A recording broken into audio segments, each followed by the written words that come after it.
Hello students, आज हम लोग इस वीडियो में देखेंगे हाइट एंड डिस्टेंस चैप्टर जो है 10th board height and distance. आज हम लोग हाइट एंड डिस्टेंस के विषय में डिस्कस करेंगे। हाइट्स एंड डिस्टेंस, ठीक है।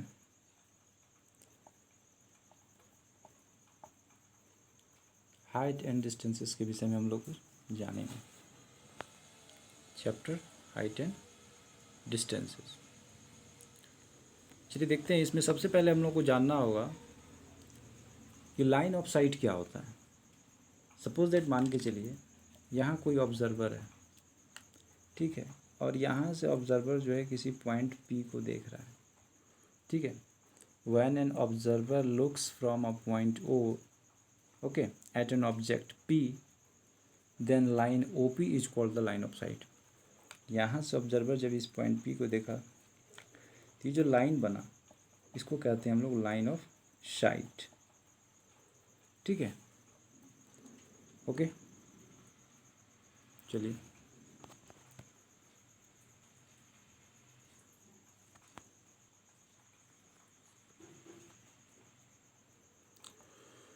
अब जो है इसी में बात करते हैं हम लोग एंगल ऑफ एलिवेशन और एंगल ऑफ डिप्रेशन के विषय में। तो एंगल ऑफ एलिवेशन पहले समझते हैं। तो एंगल ऑफ एलिवेशन क्या है?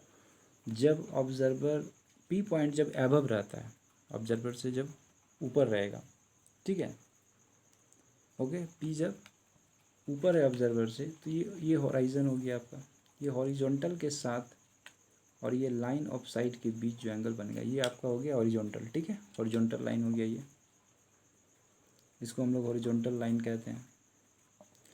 ये हॉरिजॉन्टल लाइन हो गया। इसके बीच जो ये एंगल बना लाइन ऑफ साइट एंड इस हॉरिजॉन्टल के बीच जो एंगल बनेगा इसको कहते हैं हम लोग angle of elevation. Angle of elevation, ठीक है। आप इसका नाम दे सकते हैं एक्स ओ पी, ठीक है। तो यानी क्या हो गया, यानी X O P, angle X O P जो हो गया वो एंगल ऑफ एलिवेशन हो गया, ठीक है। एंगल ऑफ एलिवेशन हो गया। चलिए इसको हम इरेज करते हैं।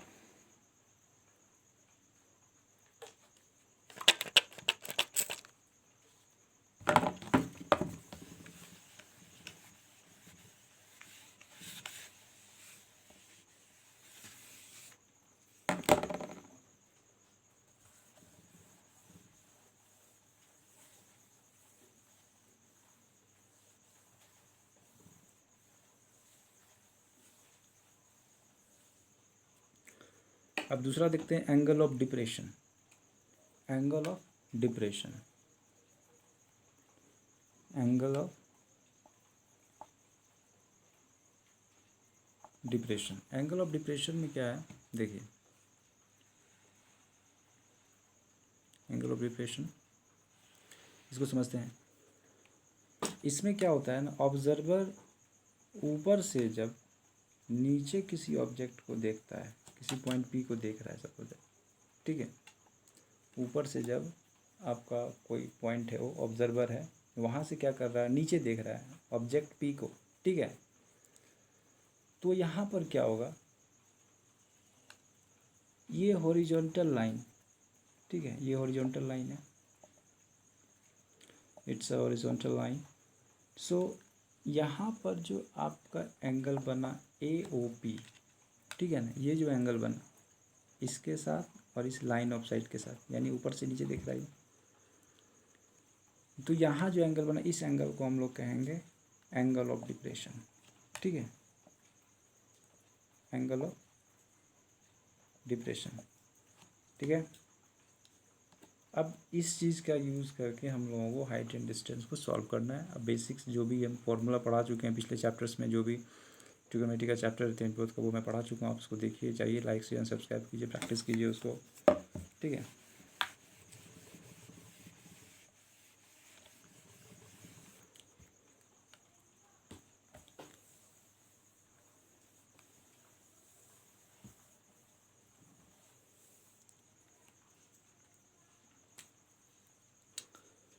जैसे क्वेश्चन है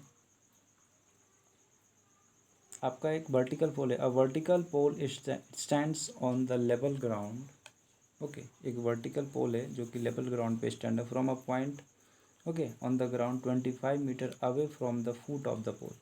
इस क्वेश्चन को थोड़ा हम लिखते हैं, देखिए शुरुआत में एक दो क्वेश्चन हम लिख के समझाते हैं। देखिए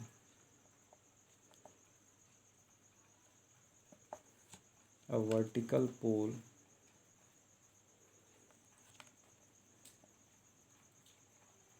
stands on the ground okay from a point on the ground 25 meter from a point on the ground 25 meter away from the foot of the pole।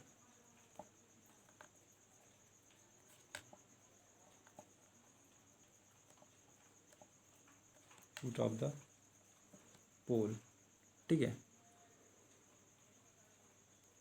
The angle of elevation of its top is found to be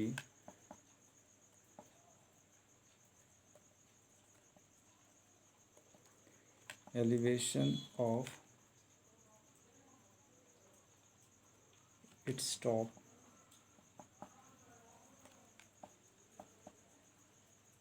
is found to be 60 degree. 60 degree जो है इसका angle of elevation पाएगा top का। Find the height of the pole, आपको height of the pole निकालना। Find the height of the pole okay. √3 दिया हुआ है आपका 1.732। ये क्वेश्चन है आपका। एक वर्टिकल पोल है जो कि stand on the ground from a point on the ground 25 metre away from the foot of the pole. The angle of elevation of its top is found to be 60 degree. Find the height of the pole. √3 is equal to 1.732 दिया हुआ है आपका। तो कैसे इसको बनाएंगे? सबसे पहले जो दिया हुआ है उससे हम लोग समझते हैं क्वेश्चन में। इसमें इस हाइट एंड डिस्टेंस को बनाने का यही एक ट्रिक है, यही एक आपके लिए हेल्पफुल होगा कि जो क्वेश्चन दिया हुआ है आप उसको अच्छे से देखें, समझें, ठीक है। वही हेल्प करेगा, उसी से आप डायग्राम बहुत बढ़िया से बना सकते हैं, ठीक है। आपको एक रफ डायग्राम बनाना पड़ेगा, ठीक है। उसके बाद आप कैलकुलेट इसमें करेंगे क्या मांग रहा है, हाइट मांग रहा है या जो भी आपका क्वेश्चन जैसा रहेगा वैसा सॉल्व करेंगे। इसमें क्वेश्चंस को बहुत बढ़िया से पढ़ें, अच्छे से पढ़ें, ठीक है। क्या कह रहा है उसको समझें। उसके बाद डायग्राम जो भी बनाना है बनाएं। तो बोला जा रहा है एक पोल है, ठीक है ना। तो देखिए हम लोग एक पोल बनाएंगे।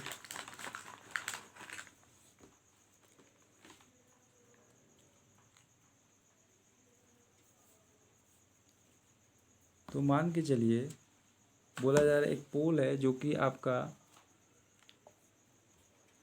ग्राउंड पे स्टैंड है। चलिए मान लीजिए ये आपका पोल है, रफ डायग्राम हम लोग बना रहे हैं। एक पोल है, ठीक है।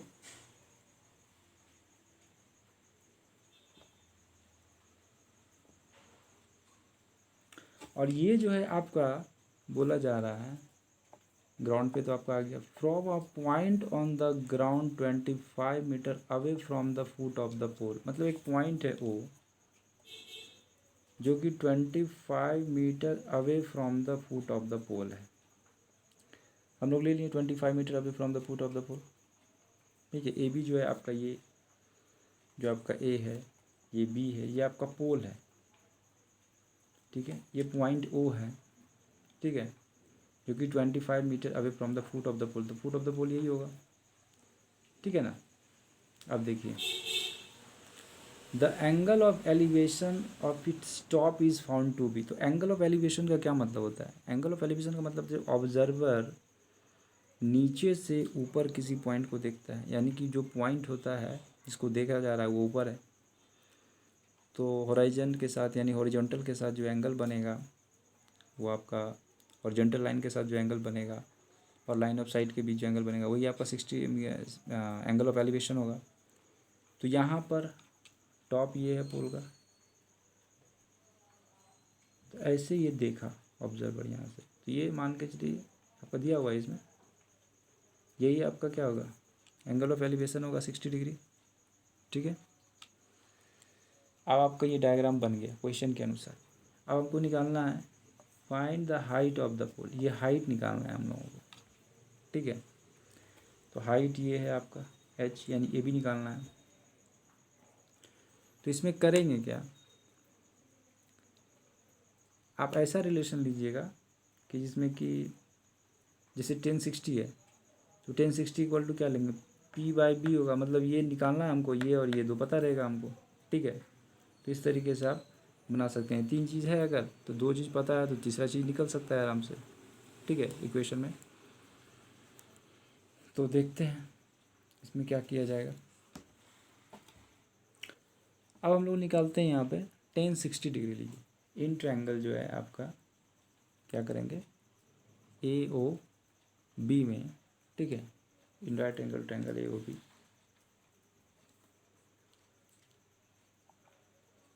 फ्रॉम, तो चूंकि जब जहाँ डायग्राम बनाते हैं, जैसे ये डायग्राम बनाएं, तो इसके ऊपर से यहाँ से नहीं लिखिएगा। ठीक है, आप कोशिश कीजिएगा नीचे से लिखने का, डायग्राम से थोड़ा नीचे। From right angled triangle OAB we have, हमारे पास क्या है, हम लोग लिख सकते हैं 1060 डिग्री इज इक्वल टू, क्या लिख सकते हैं, 1060 इक्वल टू क्या होता है, P/B होता है। तो ये P हो गया, ठीक है, ये B हो गया, यानी H/25। 1060 की वैल्यू क्या होती है बताइए, 1060 डिग्री की वैल्यू क्या होती है, √3 H/25। ठीक है, तो H इज इक्वल टू 25 √3। अब √3 का क्या दिया हुआ है वैल्यू, √3 का जो वैल्यू दिया हुआ है वो दिया हुआ है 1.732। अब इसको आप मल्टीप्लाई कीजिए। ठीक है, तो ये आपका जो आएगा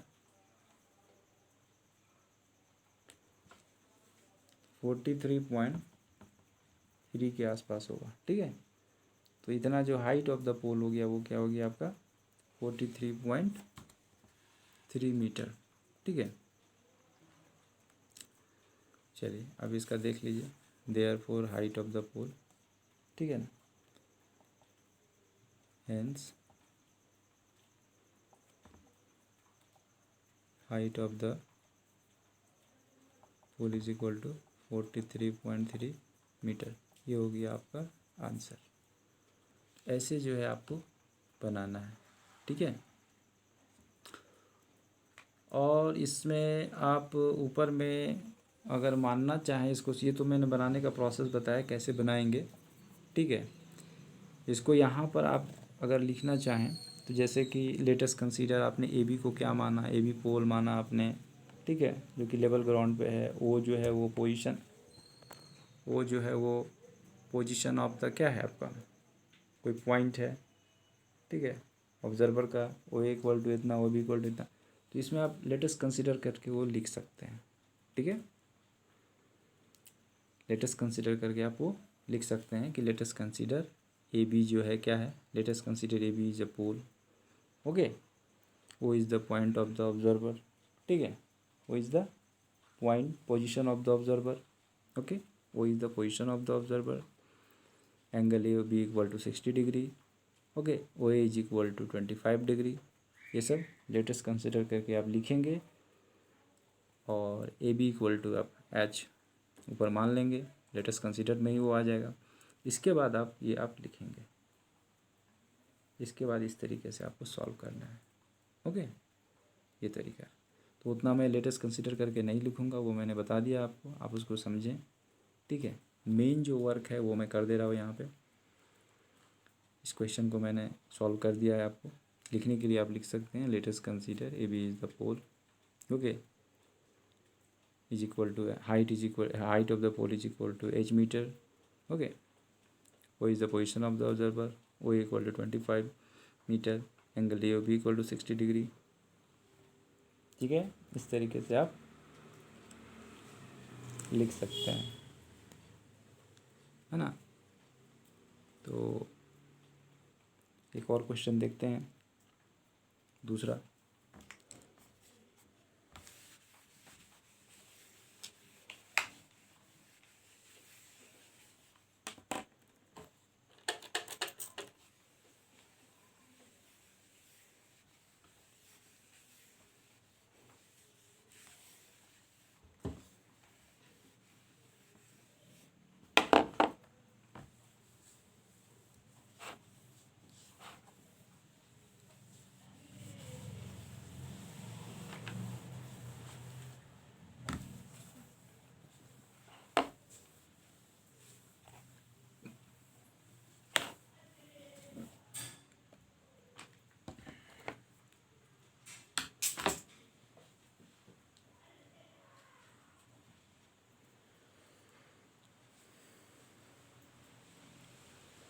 इस क्वेश्चन को मैं लिखूंगा नहीं, इस क्वेश्चन को मैं बना दे रहा हूँ. एक बार मैं रीड कर देता हूँ. कहा गया है, a kite is flying attach to a thread which is 165 metre long. Okay, then thread makes an angle of 30 degree with the ground. Find the height of the kite find the height of the kite from the ground assuming that there is no slack in the thread. मतलब ये question है आपका, जिसमें कि एक पतंग जो है उड़ रहा है. ठीक है, और सपोज दैट मानिए यहाँ पर ये काइट है ना. ये काइट हो गया. यहाँ से आपको बोला जा रहा है थ्रेड का जो लेंथ है वो 165 मीटर दिया हुआ है. ठीक है ना. चलिए, ये जो है वो पोजीशन ऑफ द काइट है, वो जो है पोजीशन ऑफ द ऑब्जर्वर है. ठीक है, अब क्या कीजिए, क्या बोला जाए, हॉरिजॉन्टल से जो है वो एंगल बनाता है ना कुछ. ये हॉरिजॉन्टल लाइन ले लीजिए, मान के चलिए सपोज दैट ये आपका एक्स हो गया. यहाँ से आप परपेंडिकुलर ड्रॉ कर दीजिए, इसको मिला दीजिए यहाँ से, क्योंकि हमको राइट एंगल ट्रायंगल बनाना है. ठीक है, ये h मीटर आपका हो गया, मान लीजिए ये h मीटर का हाइट है. ठीक है, ये परपेंडिकुलर आप ड्रॉ किए. वो हम लेटेस्ट कंसीडर जो है मैं पूरा नहीं लिखूँगा, मैं जो मेन क्वेश्चन है वो मैं आपको बना दे रहा हूँ. आप लेटेस्ट कंसीडर वगैरह जो है लिखने का तरीका मैंने फर्स्ट क्वेश्चन में बता दिया कैसे लिखना है, आप उसको फॉलो करेंगे. ठीक है, चलिए. ये जो ए बी है, ये height of the kite from the ground, इसको ए बी मान लीजिए. ठीक है, ए बी जो है height of the kite from the ground है, और हॉरिजॉन्टल के साथ जो है कितना का एंगल बना रहा था, 30 डिग्री का एंगल बना रहा था. चलिए, ये 30 डिग्री का एंगल है आपका क्वेश्चन में. अब हम लोग को क्या करना है, इसमें हाइट निकालना है. तो ज़रा देखिए इसमें क्या कर सकते हैं हम लोग.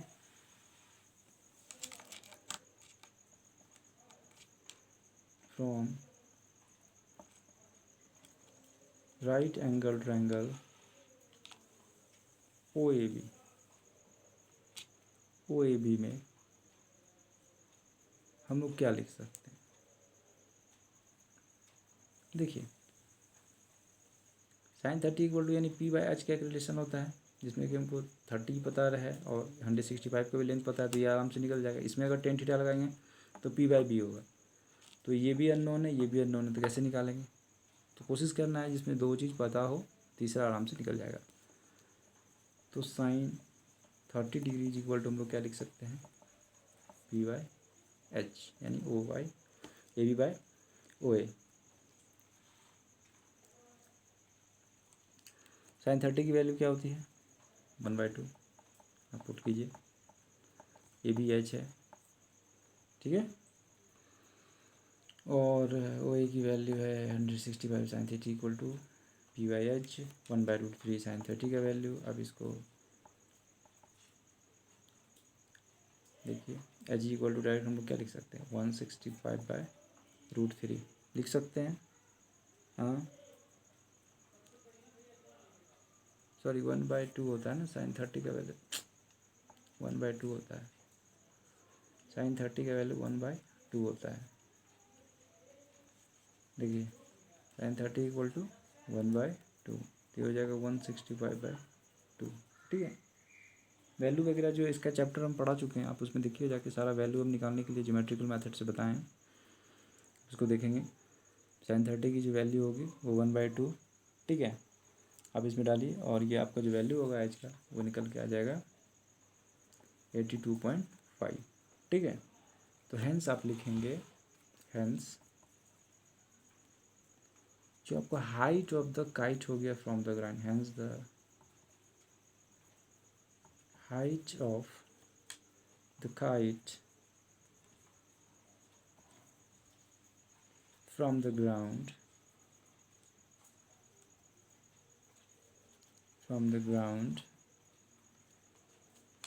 is equal to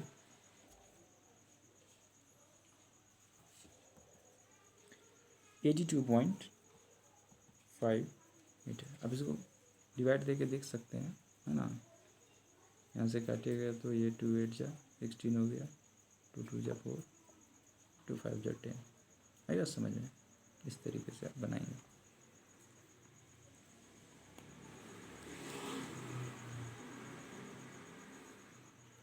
ठीक है, ये आपका क्वेश्चन हो गया। इस तरीके से आपको बनाना है ना। चलिए, इस वीडियो में इतना ही। सभी क्वेश्चंस को आप प्रैक्टिस करेंगे, फिर उसके बाद आप घर में और भी क्वेश्चंस बनाएं, जो भी बुक है आपके पास उससे बनाएं। यहाँ से इस वीडियो से आपको एक आइडिया मिल रहा है, एक थ्योरी मिल रहा है कैसे बनाना है, कैसे अटेम्प्ट करना है क्वेश्चन को। ठीक है, तो आप इस तरीके से इस वीडियो को देखें, समझें। इसमें जो क्वेश्चन मैं करवाता हूँ उस क्वेश्चन को करें, फिर उसके आधार पे आप घर में जो क्वेश्चन जो भी बुक पढ़ रहे हैं, चाहे एनसीईआरटी हो या कोई अदर बुक हो, तो आप उससे भी क्वेश्चंस बनाएं।